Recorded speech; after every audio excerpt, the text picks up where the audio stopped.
বাংলাদেশের জন্য রপ্তানির নতুন বাজার তৈরিতে সহায়তা করবে ইউএস বাংলাদেশ বিজনেস কাউন্সিল। এজন্য সরকার নীতি সহায়তা প্রদান করবে। দুপুরে ইউএস বাংলাদেশ বিজনেস কাউন্সিলের একটি প্রতিনিধি দলের সঙ্গে বৈঠকে এসব কথা বলেন বাণিজ্য প্রতিমন্ত্রী আহসানুল ইসলাম টিটু। বলেন, এক্ষেত্রে ব্যবসা পরিচালিত হবে B2B পদ্ধতিতে।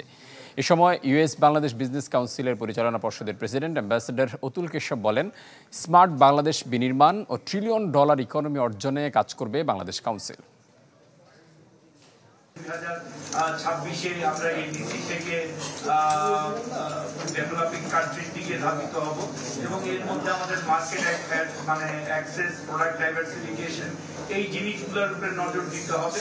নতুন নতুন বাজার এবং নতুন নতুন বাজারের জন্য বিভিন্ন পণ্য এটা আমাদের রপ্তানির জন্য করতে হবে। সেই উদ্দেশ্যেই আমাদের এই US Bangla chamber of commerce business council যেটা আছে তারা এখানে এসেছেন।